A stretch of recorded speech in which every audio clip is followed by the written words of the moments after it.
Hey everyone, Chris here and welcome to my channel. In today's video, I have a very exciting announcement.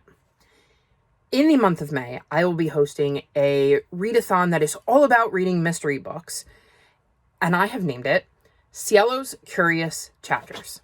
Thank you to Textiles for helping me come up with the name. I really wanted to do something different, something that wasn't related to Phase 10 in some way, shape, or form, and so I had this idea of doing a readathon where we read mystery books, and I thought it would be fun to base it around my little helper, who is deciding to not be a little helper today, but Cielo, because you know how much she loves being in my videos. So I wanted a readathon that I could use Cielo's something, and text was great to help me come up with and brainstorm a name. Text was also helpful with brainstorming some prompts for this readathon. We'll get to those in a minute. So the idea of this readathon is to read mystery books. They do not have to be straight mystery books. They can be genre blends, but I would really prefer that the main genre be mystery or like an even split. This readathon will run for the entire month of May.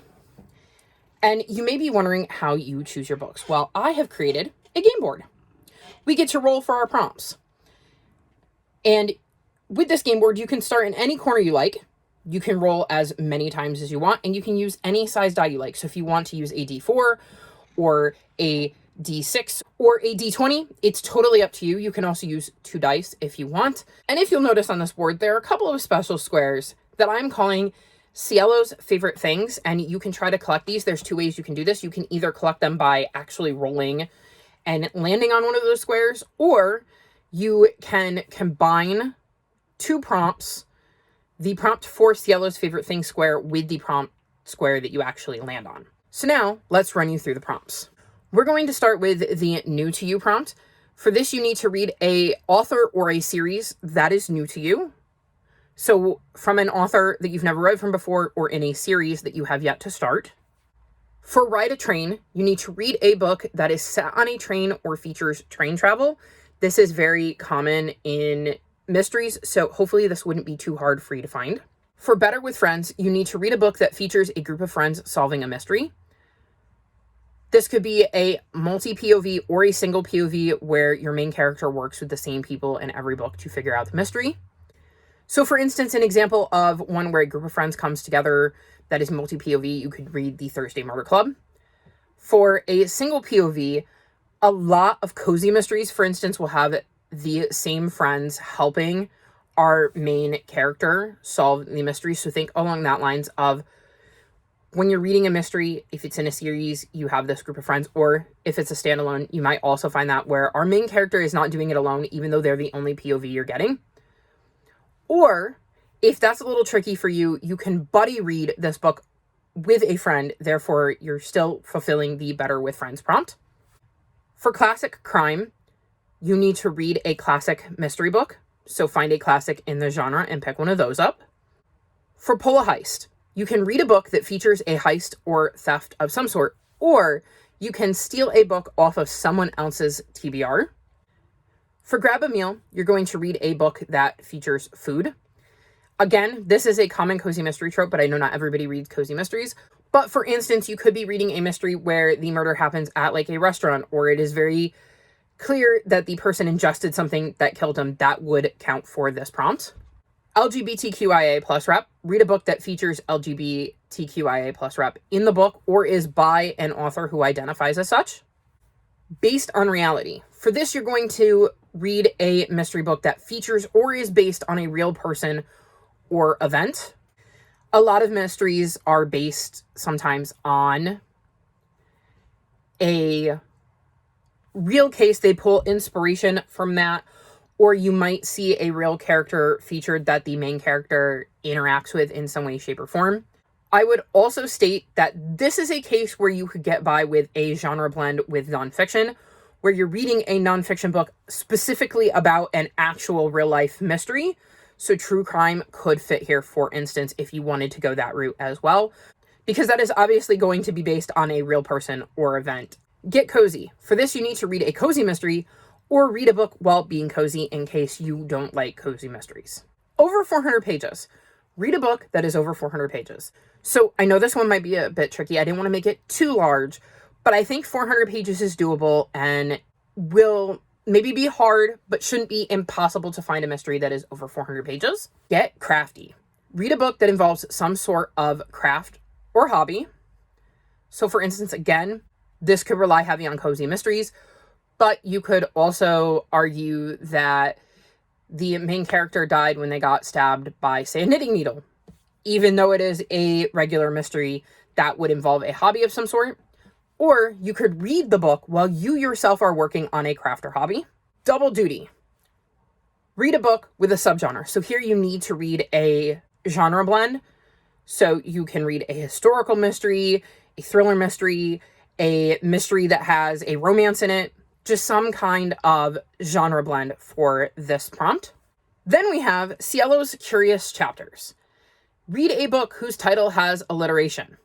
At least 2 main words that start with the same letter. So skip things like and, the, or, etc. 2 of the main words in the title need to start with the same letter. Body on the cover. Read a book that features a body on the cover of your book. Lots of mysteries have a body on the cover because you're dealing with usually a murder mystery. So find a book that actually features a body on the cover. And by body, I do not mean people. So you can't find like the detective. I mean, what looks to be the victim is on the cover. Celebrate a holiday. Read a book that takes place during a holiday or in the lead up to a holiday. It can be Christmas. It can be Valentine's Day. It can be St. Patrick's Day, 4th of July. Just some sort of holiday is taking place and a murder happens around that time period. Spot a bird. So the reason I picked Spot a Bird and named it this is because Cielo loves to look out the window and look at the birds and the leaves. So for this prompt, you're going to read a book that features nature of some sort on the cover. It can be plants, it can be animals, just some sort of nature theme on the cover. Continue a series. This one's pretty self-explanatory. Just read a book that continues a series you are in the midst of. Disability or mental health rep. Read a book that features disability or mental health rep. So this could be in the main character. The author could have talked about their experience with a disability or mental health or neurodivergence that also falls under that umbrella. Just find a way to broaden your diversity with either a character or an author who has some sort of disability or mental health rep. Middle grade. Read a middle grade mystery. There are tons of middle grade mysteries out there.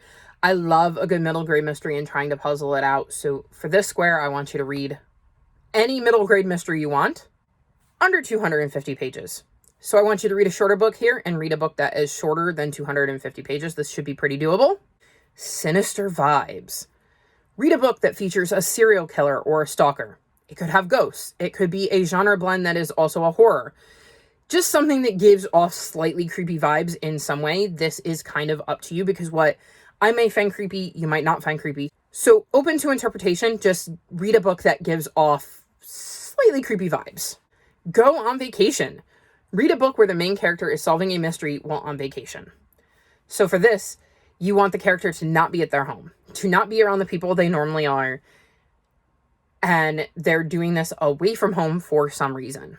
Just find a book where the main character is not in their hometown, at their home, at their house. Weapon on the cover. Read a book where there is a weapon on the cover. This could be any sort of weapon.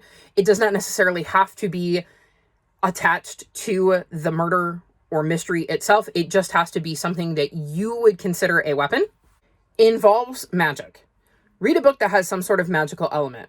Whether this is more of a fantasy element where you're seeing some sort of,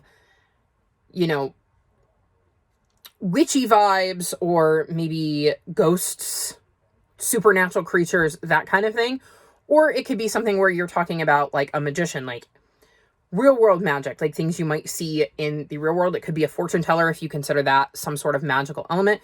Just find a way to make the mystery also relate to magic in some way, shape, or form. Spot a clock. Read a book set in the past or set in the future. One that features time travel or where the main character has a time frame they need to solve the mystery in. Just something to do with time. So I thought this would be fun because It gives a lot of freedom. Like I said, you could read a historical mystery. You could read a sci-fi mystery because it's set in the past or the future. Time travel would also include an element of sci-fi. Or, for instance, I know there are a lot of closed door mysteries where there is a ticking time bomb element of, if I don't figure out who is doing this, I'm going to end up dead because the killer is going to get me too. So just something that has some sort of time constraint on it or features a different time period. And then the last of the regular prompts is BIPOC rap. Read a book that features BIPOC rap. So this can be in the main character or the author, doesn't matter, just read a book that in some way features BIPOC representation. So you may have noticed when I was running through that list that I skipped a few spaces, and that's because these are Cielo's favorite things. These are the special spaces on the board. So let me quickly run you through those. So first up, we have starts with C, and as you can see, there is a nice can of wet food there. Cielo really does love her wet food, so if you'd like to collect some wet food for Cielo, read a mystery whose title starts with the letter C. If you would like to give Cielo some treats, and let me tell you, she really does like some churros, you will need to read a book with a cat on the cover. Oh my goodness, Cielo likes you. Give her some pets and she will reward you by allowing you to read any mystery book you are excited for. And lastly, Cielo really loves to play and would love for you to get her some new toys. So for this, because she is a black cat, you are going to read a book with a mostly black cover. This means 51% of the cover needs to be black. So those are the 4 Cielo's favorite things spaces. You don't need to collect them. They're just an extra option. And like I said, you can collect them by actually rolling onto these spaces. Or let's say you start in the new to you corner and you roll a 3. So you end up with better than friends. On your second roll, you roll a 5. So what you can do is read a book that starts with the letter C and a book with LGBTQIA plus rep. Or you can read a book that has LGBTQIA plus rep and starts with a C. Either option is fine, but once you've read that book, either one that starts with a C or one that starts with a C and features LGBTQIA plus rep, you will have collected the wet food and gotten one of Cielo's favorite things. Again, this is not a mandatory thing. It was just something I thought would be fun and give you an incentive to go all the way around the board. I believe I have covered all of the main things. So Cielo's Curious Chapters is a mystery-based readathon with a game board. You can start in any corner you want and roll any size die you want, and also roll as many times as you want. That's completely up to you, whether you want to roll as you go throughout the month, whether you want to have a set TBR, completely up to you. I will mention there is a Discord specifically for this readathon that I will link in the description below if you'd like to join and share TBRs, talk about books, talk about how we're doing. If I do reading sprints for this readathon, I will announce them in the Discord, so you might want to be in there if you'd like to be sure not to miss any reading sprints, because I do plan to do reading sprints for this readathon in the month of May. Odds are those reading sprints will definitely feature Cielo. I don't know if you can tell, but she is currently in her castle. She really, really likes that, but looks like a giant void of black because she's black and it's dark. But she is in there. I promise. I had a lot of fun creating this board. Again, thank you to Textiles for helping me come up with the name and brainstorm some prompts. I really couldn't have done this without you. You really helped those creative juices flow. Oh, I should also mention before I get, there is a Google Doc that will be linked in the description below that will have all of the information on the prompts, including the game boards and links to the Discord and the announcement video if you need to reference back to that. So hopefully I will see you all in May with Cielo's Curious Chapters and see what kind of mysteries you get up to and whether you choose to collect Cielo's favorite things. All of my social media is linked in the description below if you'd like to come chat with me. If you've made it this far in the video, leave me black cat emojis in honor of Cielo. Like this video and subscribe to my channel, and I'll talk to you next time. Bye!